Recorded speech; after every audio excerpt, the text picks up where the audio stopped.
예수님께서 산에서 말씀을 가르치시고 산 아래로 내려오셨습니다. 이때 수많은 무리가 따르게 됩니다. 오늘 우리가 읽은 본문을 보면 예수님께서 산에서 말씀을 가르치신 이후에 어떤 일을 하셨느냐? 병자들을 치료하시는 일을 하셨다는 것입니다.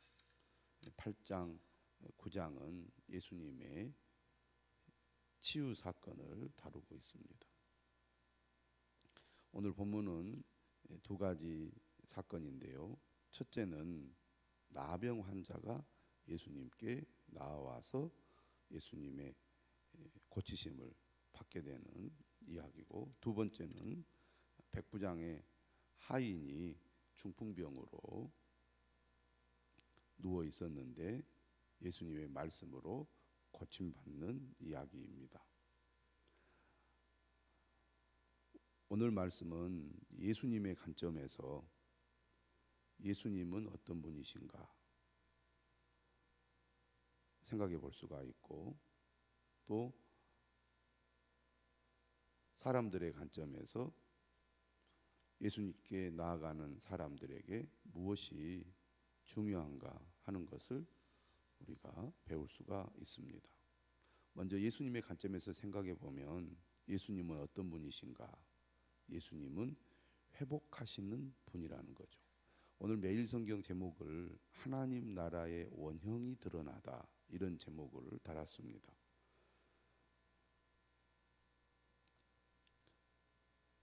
나병 환자라는 것은 심한 피부병으로 고통을 겪는 사람입니다.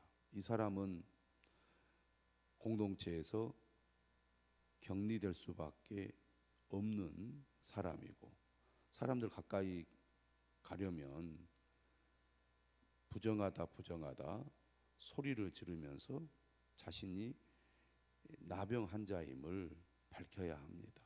얼마나 고통스러운 삶이고 비참한 삶입니까? 또 얼굴과 몸이 찌그러져서 모든 것이 비정상적인 상태이지요. 그런데 예수님은 이러한 사람을 치료하셔서 모든 것이 정상적인 상태로 되돌리는 일을 하셨다는 얘기죠. 몸도 회복시켜 주시고, 또 그가 공동체에 들어가서 정상적인 생활을 할 수 있도록 회복시켜 주셨다는 것입니다. 그런 측면에서 볼 때 예수님은 어떤 분이신가? 긍휼의 마음을 가지고 고통 가운데 있는 사람을 회복해 주시는 분이시다. 예수님의 제자가 예수님을 따를 때 예수님의 이러한 모습을 보고 배워서 교회 공동체도 회복의 공동체가 되도록 해야 될 것입니다. 마태복음을 보면 예수님의 사역을 우리가 크게 두 가지로 요약을 해볼 수가 있는데, 마태복음 4장 23절 그리고 9장 끝에 똑같은 내용의 본문이 나오죠. 천국 복음을 전파하시는데 말씀을 가르치시는 것과 병을 고치시는 것으로 하나님 나라 천국의 복음을 전파하셨습니다.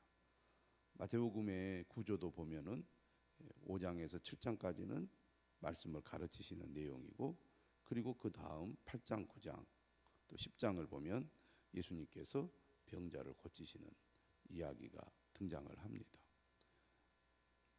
하나님 나라의 말씀을 가르치실 뿐만 아니라 사람들의 고통과 질병을 치료하고 회복하시는 일을 하셨다는 얘기입니다. 오늘 우리도 마찬가지죠. 많은 사람들이 고통 가운데서 살아가고 있는데 그들을 위로하고 그들을 회복하는 일을 힘써서 해야 될 것입니다. 오늘 말씀을 보면 첫 번째 나병 환자, 이 나병 환자는 마태복음에서 여기만 등장을 합니다. 이 나병 환자가 예수님께 나오죠. 오늘 본문을 보면 나왔다, 예수님께 나왔다, 이런 표현을 사용하고 있습니다. 2절에도 그랬고 5절에도 백부장이 예수님께 나왔죠. 예수님께 나왔다는 것은 곧 예수님이 어떤 분인지 알고 그분의 도움을 받기 위하여 적극적으로 행동을 했다는 얘기입니다. 예수님께 나왔다는 것은 예수님에 대한 믿음이 있었기 때문에 가능한 것이죠. 나병 환자는 조금 전에도 말씀드렸듯이 사람들이 있는 곳으로 갈 수도 없고 또 부정한 사람이 건강한 사람에게 손을 내밀어서 도움을 요청할 수도 없는 사람입니다. 그런데 그는 용기를 내어서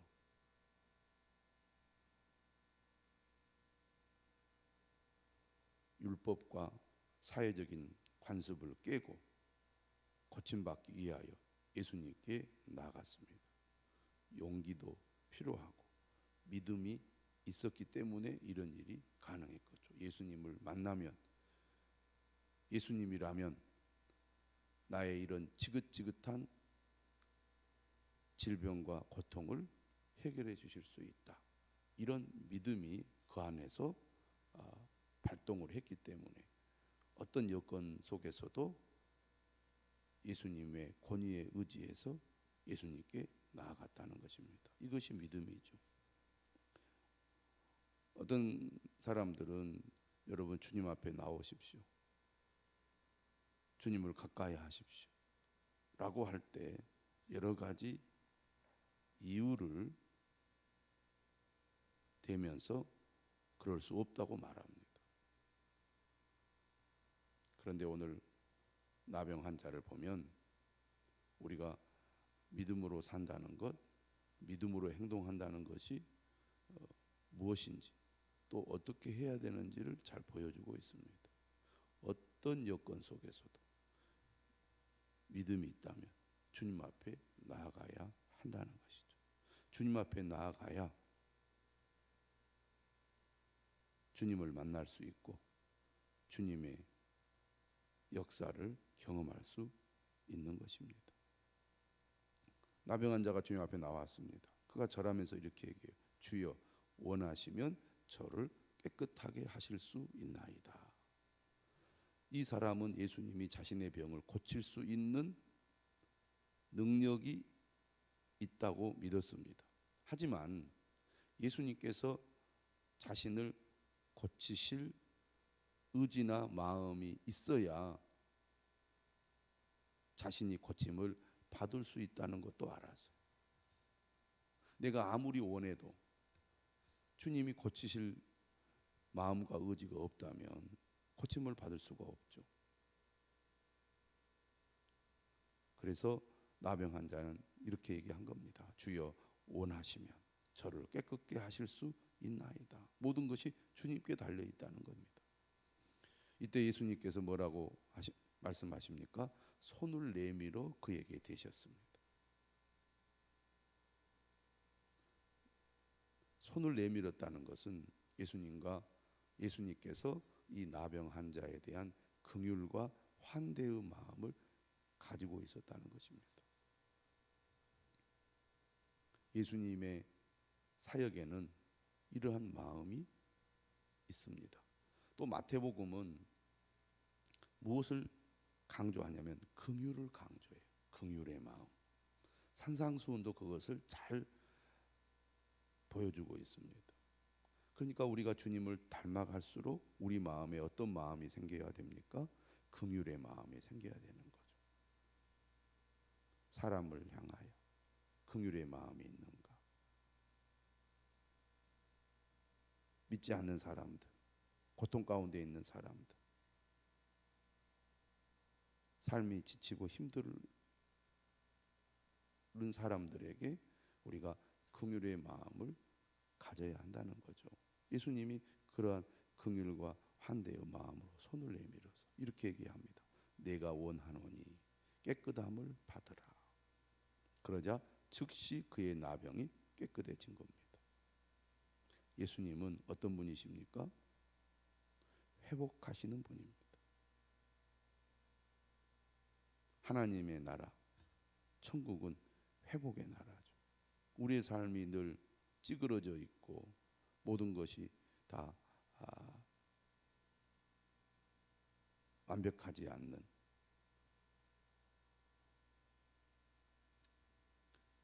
그런 삶을 우리는 살아갈 수밖에 없지 않습니까? 예수님 앞에 나오면 회복이 되는 은혜를 입게 되는 것입니다. 4절이죠. 예수께서 이르시되 삼가 아무에게도 이르지 말고 다만 가서 제사장에게 내 몸을 보이고 모세가 명한 예물을 드려 그들에게 입증하라. 예수님께서 율법을 폐하러 오신 분이 아니라 율법을 완성하러 오신 분임을 예수님께서 보여주시는 말씀이라고 하겠습니다.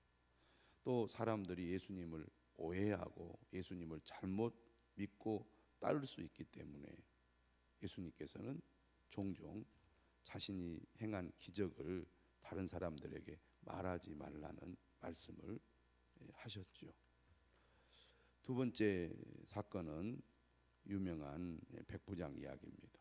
가버나움은 예수님의 활동 본거지라고 하겠습니다. 가버나움을 중심으로 예수님께서 갈릴리 지역에서 사역을 하셨는데 이제 다시 이 가버나움에 들어가셨을 때 백부장 한 사람이 예수님께 나왔습니다. 백부장은 이방인이죠. 그리고 100여 명의 부하를 거느리고 있는 장교입니다. 이방인인데 그가 예수님께 나왔습니다.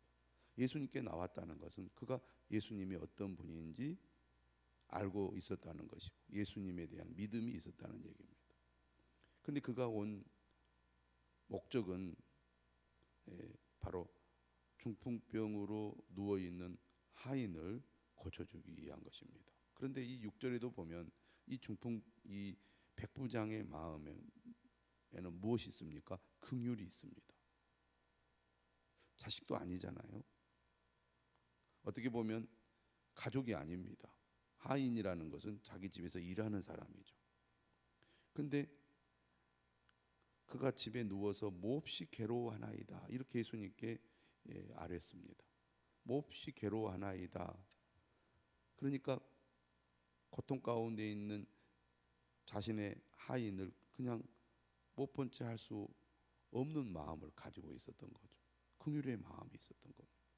그러니 그가 예수님을 만나기 위하여 가버나움까지 온 거 아니겠습니까?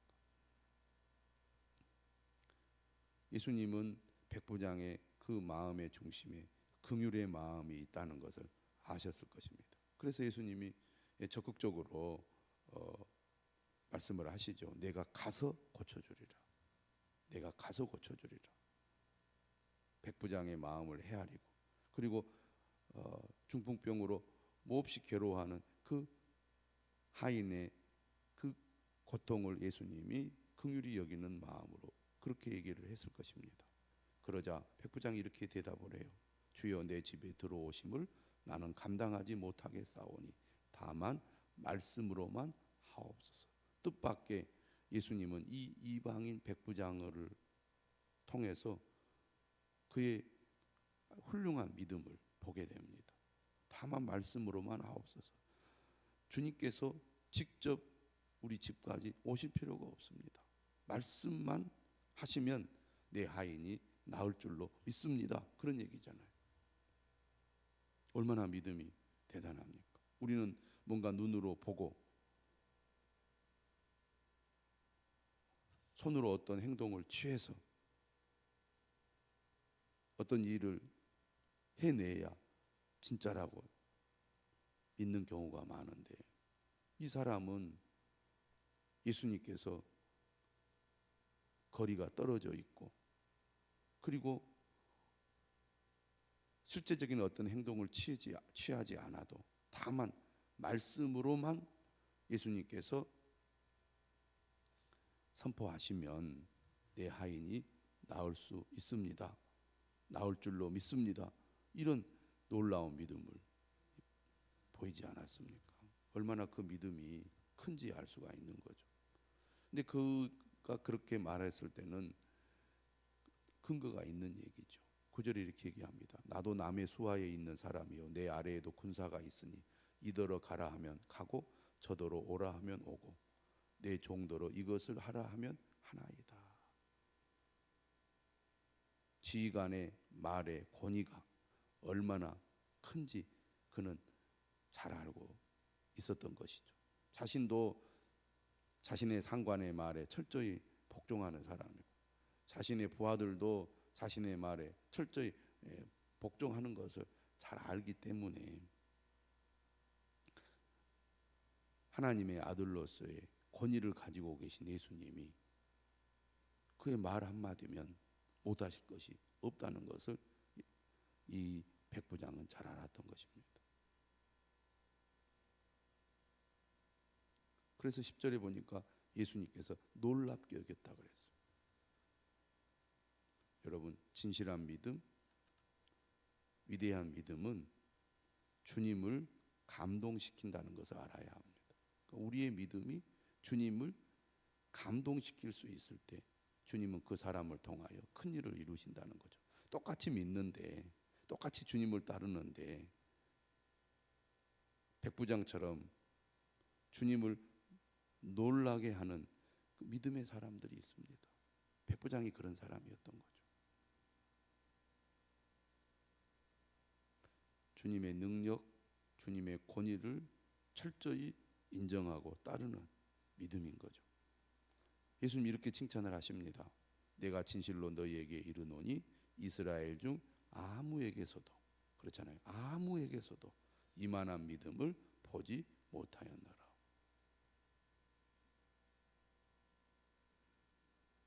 백부장이 주님께 나온 것도 믿음 때문이고 다만 말씀만 하셔도 나올 수 있다고 그가 믿은 것도 그의 믿음 때문입니다.